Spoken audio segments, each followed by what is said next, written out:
तुरंत मां ताप्ती के दरवाजे पर शनि महाराज आए और एक दिन घूमते हुए श्री यमराज जी आ गए। और जब यमराज आए तो यमराज ने शनि महाराज को देखा और शनि महाराज को देखकर यमराज ने कहा, क्यों शनि, तू अकेला अकेला ताप्ती के दरवाजे पर आ गया, तूने मुझे नहीं बोला?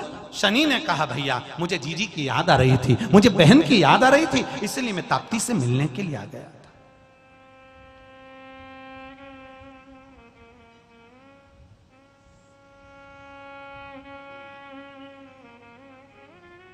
इसलिए मैं आया हूं। प्रेम। बहन ताप्ती आई।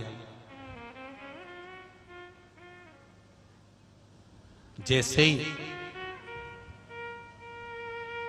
यम और शनि महाराज दोनों आए, इतनी देर में यमुना को सूचना मिला कि यमुना को लगा कि मेरा भाई यमराज और शनि महाराज आए हैं, तो वो भी ताप्ती से मिलने के लिए आए।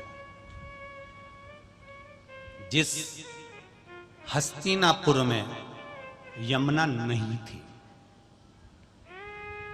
जिस हस्तिनापुर में यमुना नहीं थी,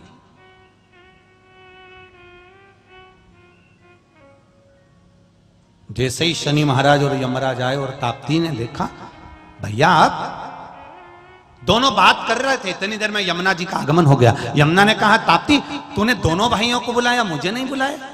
अब प्रेम में समर्पण किसको कहते हैं, प्रेम में त्याग किसको कहते हैं?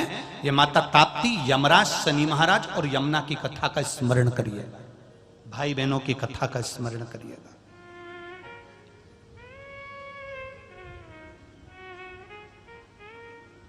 यमुना ने कहा, ताप्ती तूने शनि महाराज को बुलाया, यमराज को बुलाया, मुझे नहीं बुलाया। ताप्ती कहती है, तुझे बुलाने की जरूरत क्या दीदी, एक काम करना, तू तो मेरे करीब में हमेशा के लिए रहे, क्योंकि एक बहन अगर दूसरी बहन के पास रहेगी तो मुझे तो बल ही मिलेगा ना। जी। यमुना ने शनि महाराज की ओर देखा, शनि महाराज ने यमराज की ओर देखा। देखकर तुरंत उसी समय पर शनि महाराज और यमराज ने अपनी मस्तक को झुका दिया, यमुना ने हाँ भर दिया। उस दिन से हस्तिनापुर में भी यमुना आनंद के साथ में विहार करने लगी, यमुना वहां भी रहने लगी। कभी दिल्ली जाओ तो यमुना जी का भी दर्शन होगा। हस्तिनापुर में यमुना रह रही है, यमुना विराजमान। केवल एक क्षण का मिलन हुआ था और उसमें त्याग दिया कि मैं अब यहां तेरे करीब में रहूंगी, तेरे नजदीक में रहूंगी।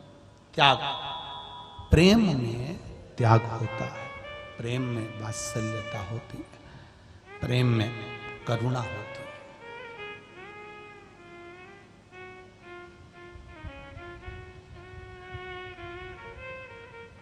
जो अपने माँ बाप का नहीं होता वो दुनिया में फिर किसी का, जम के बोलो जरा, नहीं होता।